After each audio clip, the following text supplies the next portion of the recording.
This is Hazel, and I'm from the Blueprint System. We are new to making videos about DID, and for a while we'd been trying to think about what we wanted our next video to be about. And then recently there was some controversy in the DID community that sort of inspired us to respond to it. Brief summary of what's happening. There was a presentation given on DID that was published to the McLean Hospital YouTube channel. And the presentation included a number of clips from DID creators, and these clips were included without their permission. The focus of the presentation was identifying potential signs of a patient faking DID, and these clips were given examples as a patient that might be faking. And these are systems that have been clinically diagnosed with DID, and because this video was published in a public place, a whole bunch of people saw the videos of these systems, assumed that they're faking, and are now harassing them for it. It's a really terrible situation. If you would like to learn more about the situation, the Ring System did a very informative video about it. I'm going to link that down in the description if you want to learn more. So one of the main points in this presentation was the idea that it calls into question whether someone actually has DID or not, if they are not sufficiently performing fear and shame and distress around their diagnosis, that if they are proud or open or comfortable discussing their diagnosis or even joyful about it, that must mean that they're faking. One system in particular, they bought themselves a cake to celebrate the fact that they were finally diagnosed with the thing they had had all their lives. And this was seen as a sign that they must be faking, that they felt about their diagnosis this way. This is wrong. Hopefully I don't have to explain that to you. It's completely wrong that you need to be ashamed in order to actually have DID. So in response to that, I wanted to talk about a list of 5 things that are better about our life ever since we received our DID diagnosis a couple years ago. So here's our list of 5 things. Number 1, choosing who will front during challenging or potentially triggering situations. Prior to diagnosis, if we had an important meeting or a doctor's appointment, or if we were visiting with someone that tended to trigger behaviors in us that were harmful to us, we didn't have a lot of control over who would be fronting during that time. And it was very scary to go to these difficult situations and just sort of not know what version of ourselves would show up and not have control over what we would say, over what our behavior was, if we would actually accomplish the things we came there to accomplish. It was very difficult, and often we would have a lot of anxiety leading up to these meetings because of that. But after diagnosis, because we knew about all of our system members and we wanted to work as a team, we were able to make a habit of every time we had a meeting like this to talk to everybody in the system and ask them if they were up for fronting for this particular meeting. So everyone would give a yes or no. They could just say no. They didn't have to give a reason. The people that would say yes, we would make a note. And the people that were the most enthusiastic about it would be sort of our top choices. And then we would have sort of our backup people of like, I'm not crazy about it, but I could do it. 9 times out of 10, when we go through this process, one of our top choices is fronting when the meeting comes. And so we don't have that really intense anxiety leading up to difficult conversations anymore. We feel confident that that we'll be able to handle it, and the people that are there enjoy themselves more. You know, they know that they know what they're doing, they want to be there, and so it just makes it a better experience all around. Number 2, increased ability to identify where our emotional distress is coming from and address it appropriately. A big part of having DID is having emotions that are not yours. When you don't know that you have DID, that is really scary, to just have these big feelings that are coming from nowhere. You don't know why you're having them. You don't know how to make them go away. In particular, we had a number of traumas that we didn't remember. When we would get triggered, related to that specific trauma, we didn't know what was happening. We didn't know why we were having such big emotions, and that in turn would upset us. You know, we would be scared that our emotions were so big and feel ashamed that we couldn't get it under control, basically. And so that would just sort of spiral, and often what would happen is that would create a new trauma on top of the old one. After diagnosis, we were able to start identifying what some of those old traumas were. There are a number of memories that we haven't explicitly shared with each other, but we have been able to sort of share the general content of it, so we know more or less what happened. And because of this, now when a trigger related to one of those traumas comes up, we know what's going on, we can identify it, and that also means that we can head it off if it seems like it's going to happen. So a common triggering situation for us is if we are dealing with some kind of high-stakes emotional situation where we feel like we need help, and we are alone, and it is nighttime. Those are sort of the basic criteria of it. So the last time that we were in this situation, we were able to sort of identify it ahead of time. And so when we found ourselves alone at night and facing some kind of crisis, we knew that a trigger was coming on. We knew that was about to start spiraling.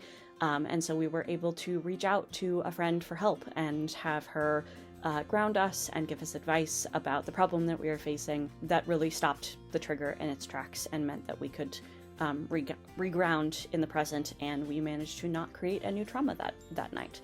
Number 3, less energy spent on masking and more time spent expressing ourselves authentically. I think that basically everyone at some point in their lives experiences something in their identity is in conflict with who they are expected to be.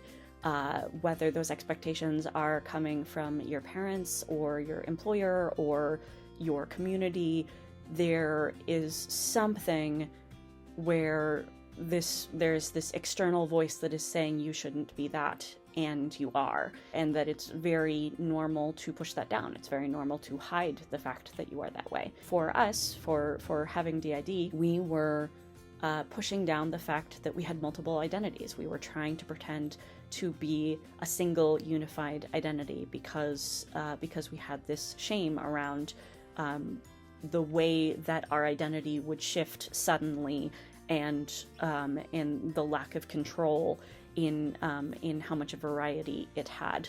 And it's interesting because I think that if we had never split and just were a singlet with this same sort of set of emotional content, we probably would have a similar amount of variation in like our interests and expression and so forth.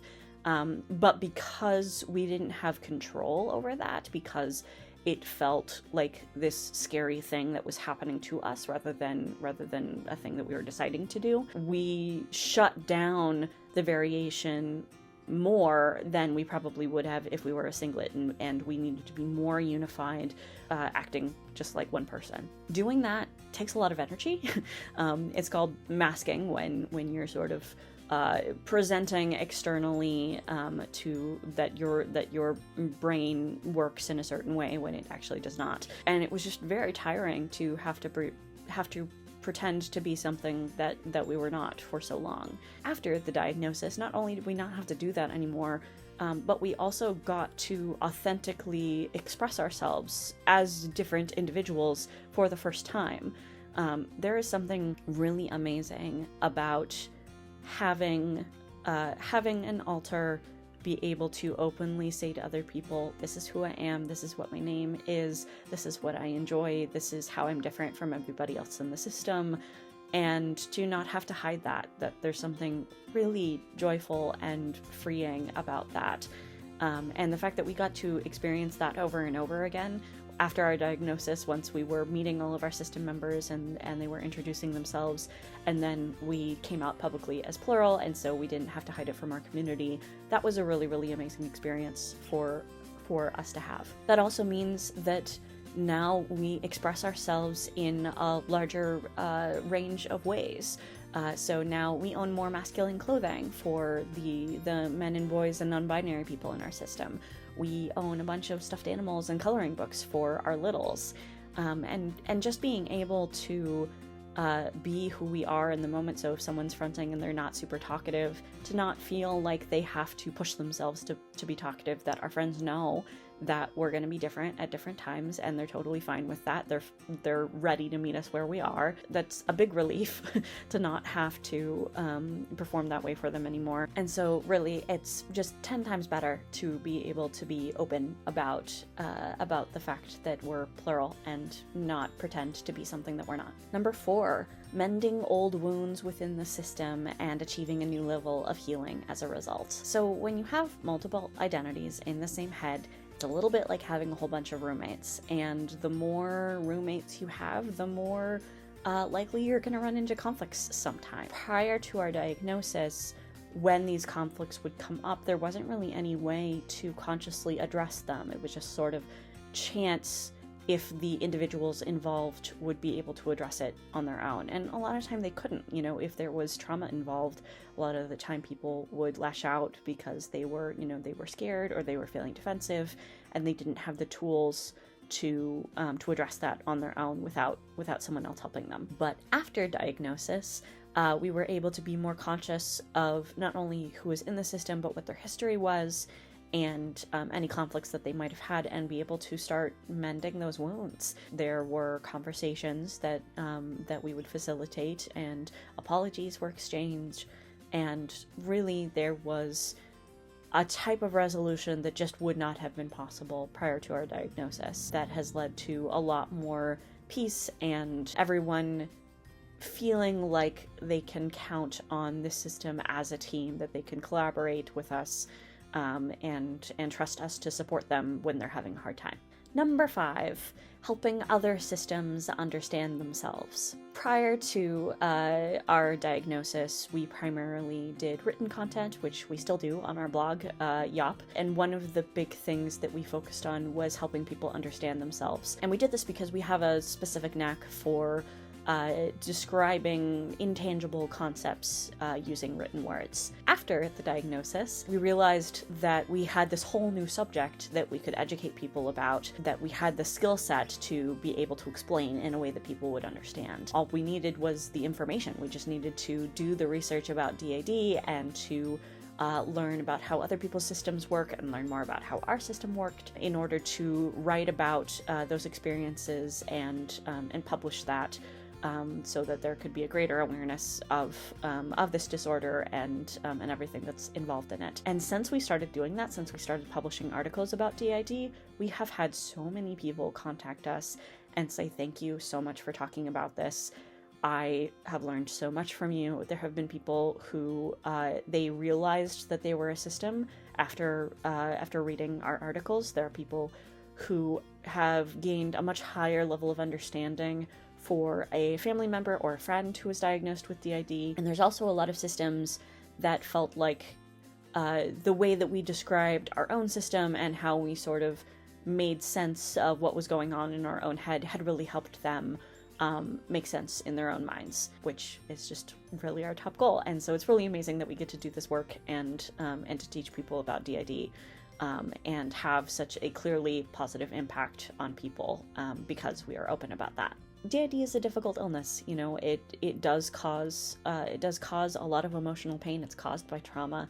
So it's understandable if there are a lot of people that don't feel celebratory about their illness or don't feel celebratory about their diagnosis. But if you receive a diagnosis and you feel joyful or relieved or excited about it, there's nothing wrong with that. There's nothing wrong with being scared or ashamed either. Like, you can have whatever emotions you're going to have. You can have all of those emotions at the same time, actually. You do not have to have one emotion at a time.